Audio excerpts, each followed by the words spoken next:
Episode की starting में हम देखते हैं ली अपने गार्ड्स के साथ मार्शल आर्ट की प्रैक्टिस कर रहा था, जिस दौरान Li azure blood demon shadow technique से एक गार्ड पर अटैक करता है, जिससे वो गार्ड बुरी तरह से इंजर्ड हो गया था। ये देख नांगोंग जेन कह रहा था ली ने अजूर ब्लड को इनहेल करने के बाद प्रोफाउंड रिलम के सेकंड स्टेज में ब्रेक थ्रू कर लिया है, जिसके बाद प्रोफाउंड रिलम के फर्स्ट स्टेज के गार्ड्स उसके अपोनेंट बनने के लायक नहीं रहे। इधर ली नांगोंग जेन के पास वाले गार्ड से उसके साथ फाइट करने को कहता है, पर वो गार्ड कहता है उसके पास कल्टीवेशन नहीं है, जिस वजह से वो उनके साथ प्रैक्टिस नहीं कर सकता। ली कहता है जब तुम्हारे पास कल्टीवेशन नहीं है तो तुम्हें मरना होगा, क्योंकि बिना कल्टीवेशन के तुम एक ट्रेस हो, और उस गार्ड पर अटैक करने के लिए जाता है। पर तभी नांगोंग लिन आगे आकर ली को रोकते हुए उसे दूर कर देती है। नांगोंग लिन ली की एल्डर सिस्टर है, जिसकी कल्टीवेशन वॉर गॉड रिलम की है, जो नांगोंग जेन को ग्रीट करके कहती है वो कंपटीशन के लिए रेडी है। इधर सीन येफेंग के रूम में आता है, जो कल्टीवेशन कर रहा था। तभी वहाँ लिंगसी आकर उसे बताती है कि नांगोंग लिन वापस आ गई है। येफेंग कहता है क्या लिन वही लड़की है जिसके बारे में लिंगसी ने उसे पहले भी बताया है।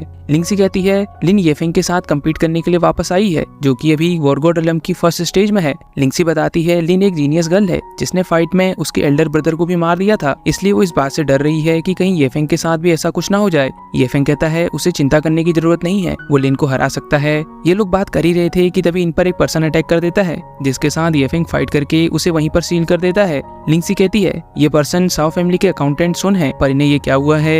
येफेंग बताता है इन्होंने किसी तरह की मेडिसिन को खाया है, जिस वजह से इनकी ये हालत है, और अच्छा है कि ये सिर्फ प्रोफाउंड रिलम में है, वरना ये इस हालत में कई लोगों को जख्मी कर सकते थे। लिंगसी बताती है ये कैसे पॉसिबल है, क्योंकि अंकल सुन कल्टीवेशन नहीं कर सकते। तभी उन पर साओ फैमिली की मेड और एक कुक भी अटैक कर देते हैं, जिन्हें येफेंग डिफीट कर कहता है जरूर ये किसी एक्सटर्नल पावर हाउस का काम है, जो साओ फैमिली के सबसे लो लेवल के मेंबर्स को टारगेट कर रहा है। इधर वो मेड और कुक एक बार फिर से येफेंग पर अटैक करते हैं। अब येफेंग अपनी light of the blood line technique से उन दोनों की सोल को सील कर देता है और कहता है इसके पीछे 9th हेवन दाओ पैलेस वालों का हाथ है। इधर ब्लैक इनकार्नेशन हॉल का डिप्टी हेड कह रहा था येफेंग ने उन सभी लोगों को सील कर दिया जो उनके कंट्रोल में थे, और अपनी डिस्क को देखकर कहता है येफेंग का लक अभी भी स्काई रॉकेट की तरह बढ़ता जा रहा है, कहीं वो नांगोंग फैमिली में भी हमारे लोगों को ना मार दे। और अभी ये डिप्टी हेड अपने बॉस यानी ब्लैक इनकार्नेशन हॉल के हेड के पास आया था और उससे कहता है हमें सबसे पहले इस येफेंग को जान से मारना होगा। पर उसका हेड 9 हेवन दाओ पैलेस वालों का एक लेटर उसे देता है, जिसमें लिखा था येफेंग उन्हें जिंदा चाहिए। डिप्टी 9 हेवंस के ऑर्डर के सामने झुक जाता है और कहता है वो जरूर येफेंग को पकड़ लेगा।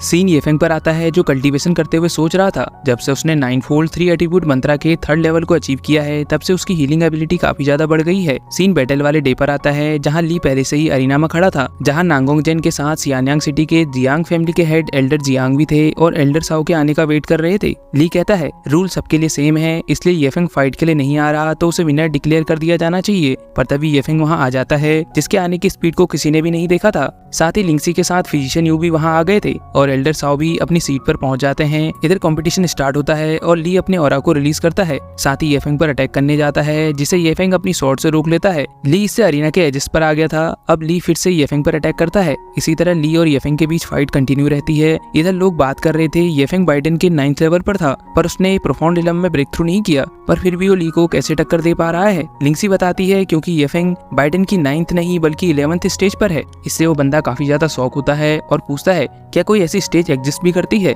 ये कैसे पॉसिबल है। इधर अरीना में ली येफेंग पर एक जंप के साथ अटैक करता है, पर येफेंग ली को पकड़कर अरीना के बाहर फेंक देता है। इससे पहले ली कंप्लीटली जमीन में टच होता, ली हवा में रुककर beast blood Azzur dragon technique को एक्टिवेट कर लेता है और हवा में आकर येफेंग पर अटैक करता है, जिन्हें येफेंग डिफेंड कर लेता है। ली अब अरीना में नीचे आकर येफेंग पर अटैक करना स्टार्ट करता है, जिसके अटैक्स को येफेंग अपनी स्वॉर्ड से रोक रहा था। ये दोनों फाइट में सीरियस हो गए थे, इसलिए ली बीस्ट लॉ से येफेंग पर अटैक करता है, जिसे येफेंग स्वॉर्ड दाओकी की स्लैश अटैक से डिफेंड कर लेता है। ये देख ली अब अपनी अजूर ड्रैगन ब्लड एसेंस का यूज करता है, जिससे ली के पीछे एक टाइगर का स्पिरिचुअल हेड अपीयर होता है और ली के हैंड्स पर उसके स्पिरिचुअल क्लॉस अपीयर हो जाते हैं, जिससे वो येफेंग पर अटैक करता है। येफेंग भी उसके अटैक्स से बचकर ली पर अटैक करता है, पर ली उसके सभी अटैक्स को डिफेंड कर ले रहा था। ये देख Li azure blood demon shadow technique का यूज करने लगता है, जो देख येफेंग भी फिनिक्स ट्रिब्यूलेशन टेक्निक को यूज करता है।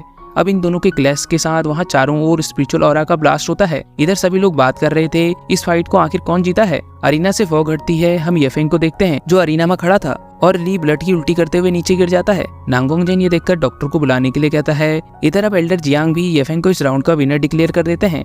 येफेंग कहता है वो इस फाइट से खुश नहीं है, क्योंकि वो कभी भी ली के साथ फाइट नहीं करना चाहता था। उसका टारगेट तो नांगोंग लिन थी, इसलिए वो लिन को फाइट के लिए चैलेंज करता है। इधर ब्लैक इनकार्नेशन हॉल के डिप्टी लॉर्ड ने भी इस फाइट में नजर रखी हुई थी और कहता है येफेंग एक मिस्टीरियस गाय है, शायद अब उसे खुद ही उसे हैंडल करना होगा। और इसी सीन के साथ हमारा पार्ट यहीं पर एंड होता है। तो मिलते हैं नेक्स्ट वीडियो में।